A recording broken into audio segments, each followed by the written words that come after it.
Hello everyone! Today we're going to be going through 5 websites that will help improve your Guild Wars 2 experience. Whether that be useful resources or just additional add-ons that can help make the game better for you. Before we get into it, just to note, some of the websites will use your API. If you don't know what an API is, it is an alphanumeric code which you can get from your account. If you go to the Guild Wars 2 website, you will see the account option in the top right hand corner. If you log in, there will be a tab under your account that says API, and you can generate an API. That is safe to give out, even if you enable all the permissions and options that are available on it. It does not compromise your account, it does not give out your password, it does not do anything like that. It just allows various apps to pull information about your account from the game and display it to you on a third-party app. So without further ado, the first website I want to get into is probably the one everyone's already heard of. It's Guild Wars 2 Efficiency. So Guild Wars 2 Efficiency is an amazing website. This one requires your API. It doesn't require you to create an account. You'll notice there is an account creation option here, but you don't need to create it. If you just go to the API up here, you can enter your API in there and it will remember your account until you wipe your history, and then it will lose your API and you'll have to enter it in again. If you create an account, it can save the API and then you just have to log in to do it repeatedly. So Guild Wars 2 Efficiency has a massive amount of options available. I'm just going to run through some of them, not everything because there are so many options available. The first thing is the Daily tab. So this tab contains everything your account can do on a day. This includes single-use converters such as Maudry. It includes various daily achievements, world bosses, crafting items, individual dailies for each map, daily discounted items such as the Fractal encryptions, and basically anything you can think of, it's on this page.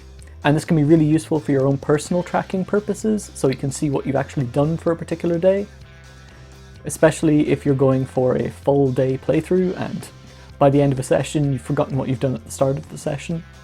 So the next tab is the account overview. The account overview gives you a ton of stats on your whole account. It will default to monetary value stats, but there are other options in relation to that. But as you scroll down, you can see a breakdown of where the value of your account is, whether it be in specific character inventories, in the material storage, or where it's scattered around. And you'll see up here there is a search bar. If you type in anything into that search bar, it will search your entire account for that item. I find this incredibly useful for when you're trying to sort out armor sets or where a specific quest item or achievement item has been misplaced to, especially if you are sorting through your account, say for all your ascended items. You want to organize it so that they're all scattered around. You think you have an ascended torch lying around somewhere, not quite sure where, just type it in and it will show you right away. Also under the accounts there are different tabs, and you can click on each of these to get more detailed information.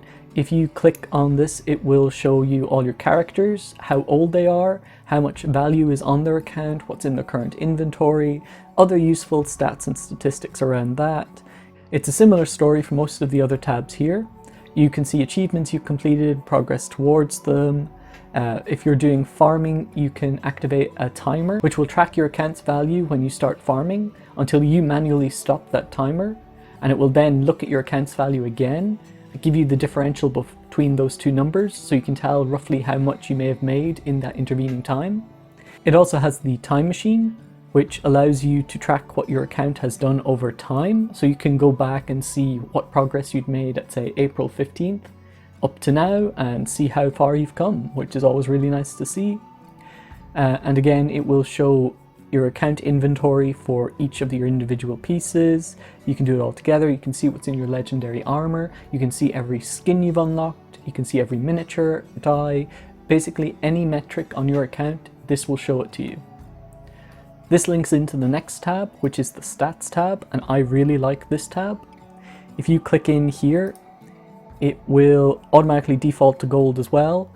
But more importantly, it will show your stats compared to global stats for everyone who's created an account. That's important to note. this only has information on people who have entered their APIs. So all the data and stats you're seeing here are probably for very active players and probably isn't representative of the entire player base. If there's maybe 2 million players who log in at least once a week into the game, and you can see there's only 300,000 here, that means it's probably skewing towards the more invested, more high-end players. So if your stats are coming up slightly lower than you'd expect, don't be too worried. Another aspect of this is that I wouldn't use any of the gold stats, because obviously gems to gold skews that quite heavily, and if someone has stored a lot of that, or they're a trading post baron, you're not getting an accurate picture of what you've done.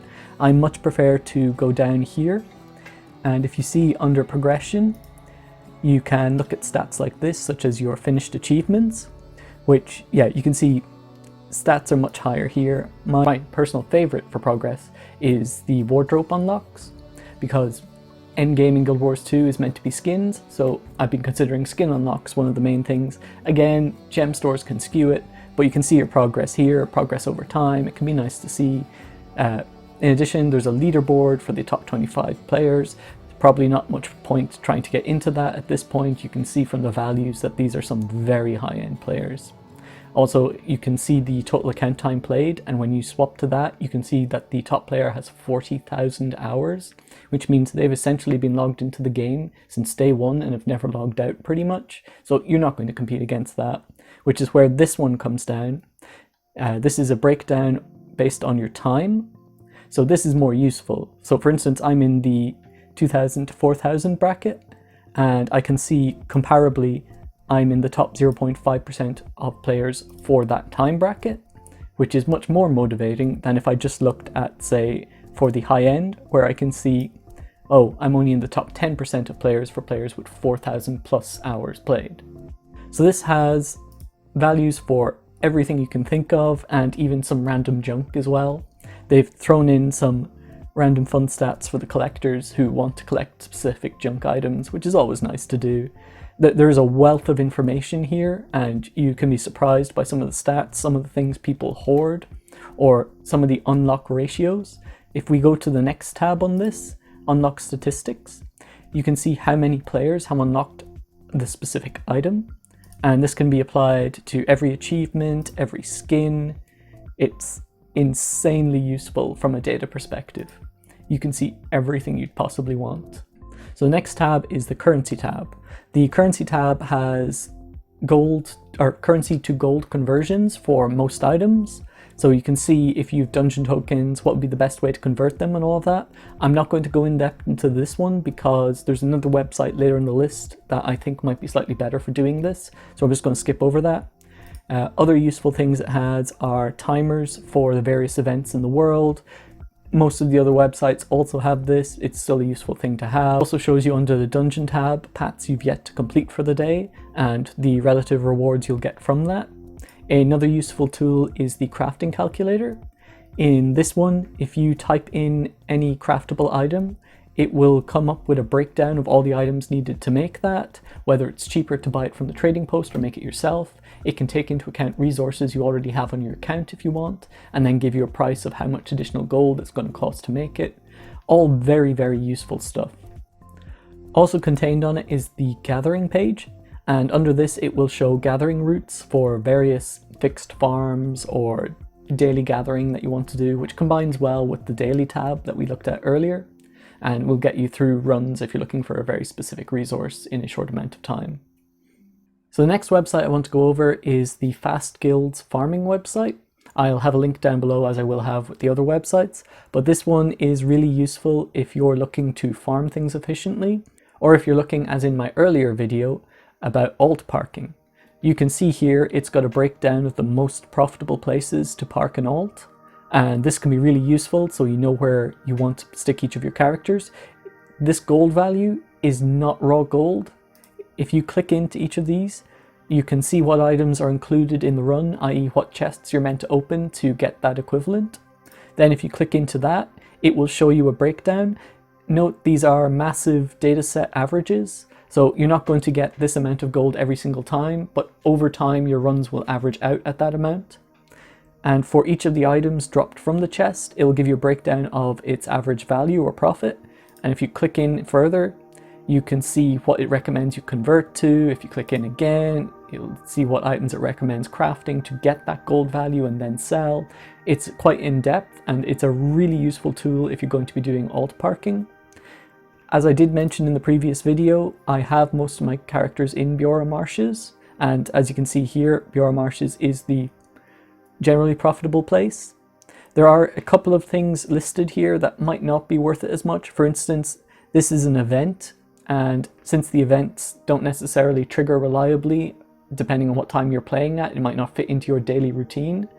You might not want to park one there. So while it's saying it will give a fair amount of gold, if it doesn't suit your farming time, it's not the optimal choice for you. In addition to the alt parking, this also lists every other form of farming you can think of, whether it's doing dragon response missions, reward tracks on various maps, the dungeons, nodes, just general farming where you're running around completing events.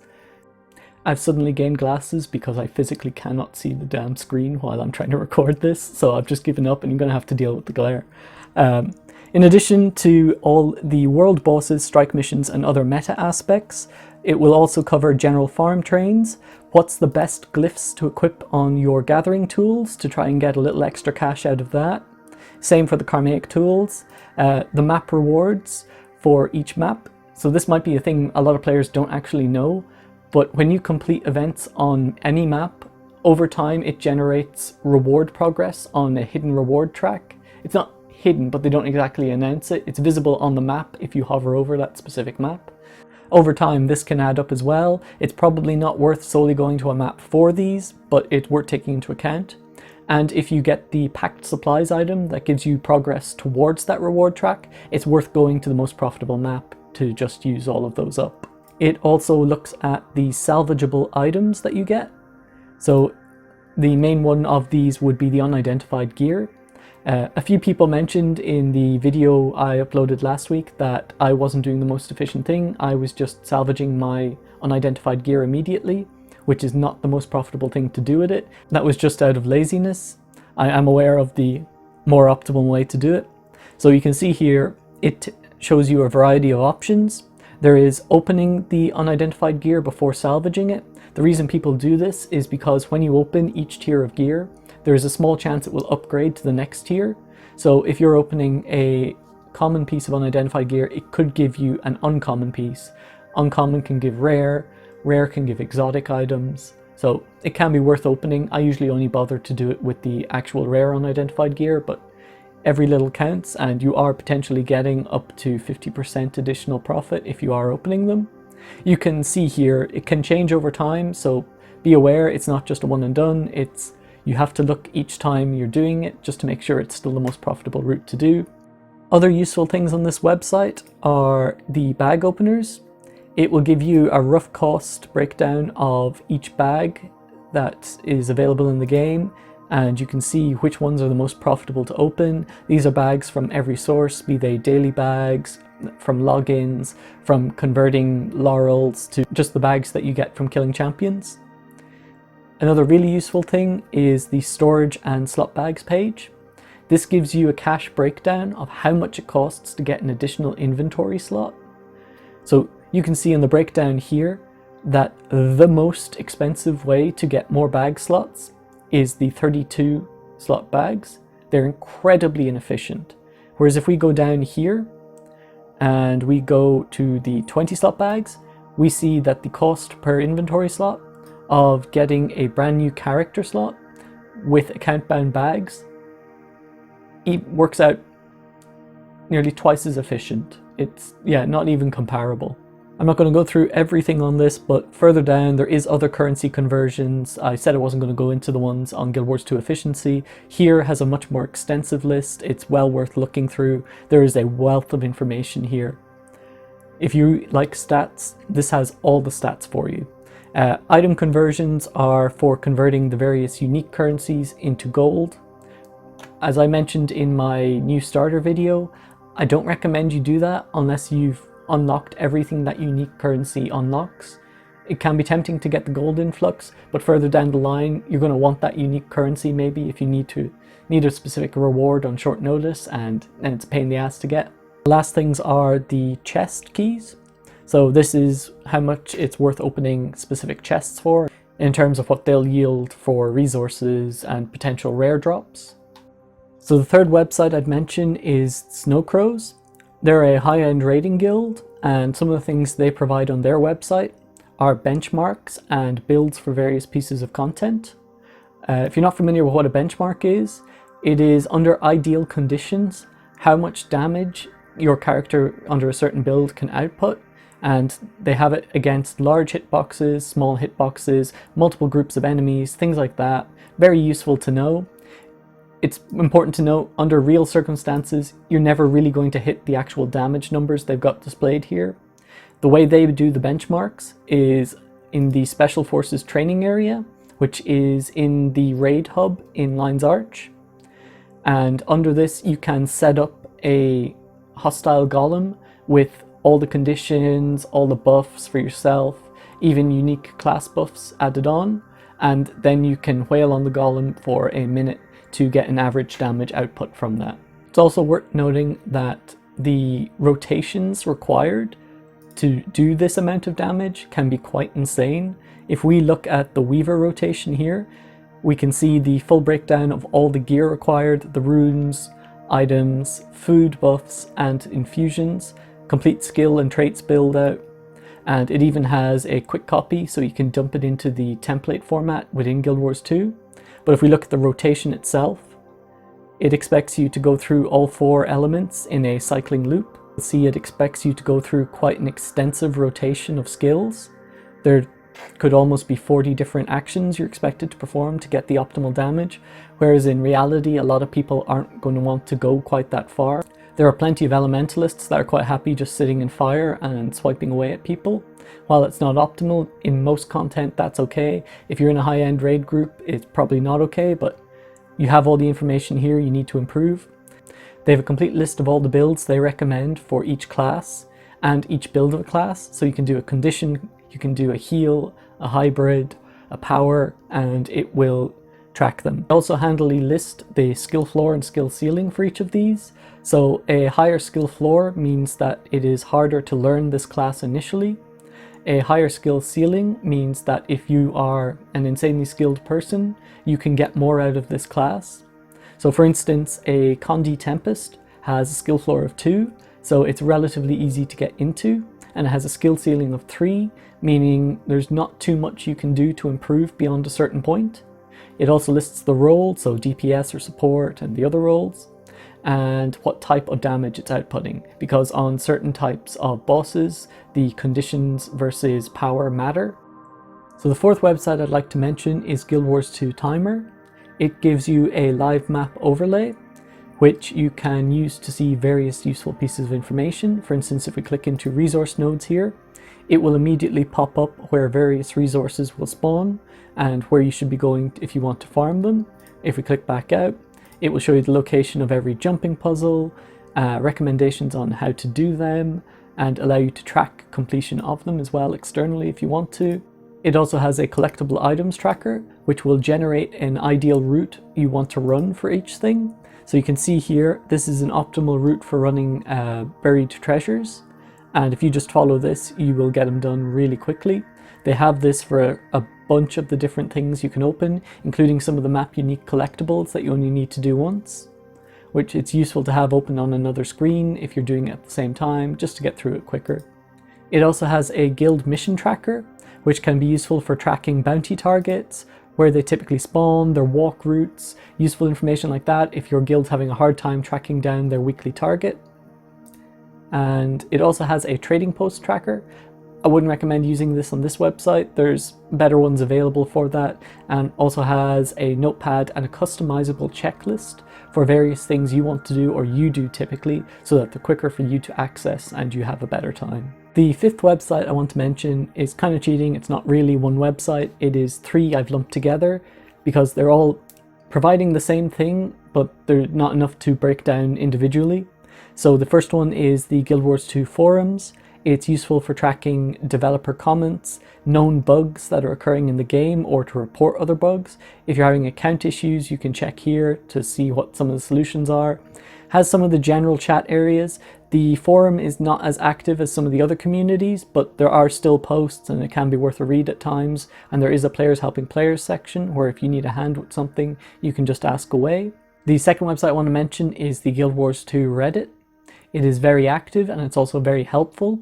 In addition to seeing content like fan artwork or guides and other videos, you can also ask players for help. You can also see interesting things like upcoming content that players may have data mined, rumors, other news that might have come from other third-party websites and the forum might not have captured. It's well worth using to get immersed in the full community, and it really makes the game feel a lot warmer. I know a complaint some people have is that it doesn't feel like there's much community at some times, especially if you're just looking at map chat. But here you can definitely find a group of players who are very motivated about the game. The last of the three is a very obvious one. It's the Gw2 Wiki. It had to be on the list. Every other list you'll see on this will probably include it as well. It is the go-to resource for any information about Guild Wars 2. There are pages on literally every aspect of the game that's known. There is so much information covered in this that it would fill multiple novels. So just type into the search bar what you're looking for. Be aware it's a little finicky, it wants exact spelling and it's not great at finding slightly off spellings of it. But once you find what you want, it will give you so much information. I find it fun occasionally when there's trivia or developmental things that they mention that you might not otherwise learn about. It's the most useful resource. It just has so much information, and since it's made by the players for the players, the information is updated very frequently. As more players explore, identify new pieces of content, or see new drops, they immediately add it, so it's usually fairly up to date. I think I have only once or twice ever encountered something that wasn't already on the wiki by someone else. So I hope those websites will be useful to you. I know they're very much useful to me, and I'm nearly always using at least one of them just to keep me on track and keep track of my goals. Let me know down below if there's a different website you tend to use or something you found exceptionally useful. I know there are many more than 5, but I had limited time, so I had to narrow down the list to the top 5 people use. And these are definitely the major ones. They'll have the most impact on your play. Thanks for watching, and if you've enjoyed the content, please subscribe. If you have suggestions for what you'd like to see next, please comment down below. And I hope you have a great day.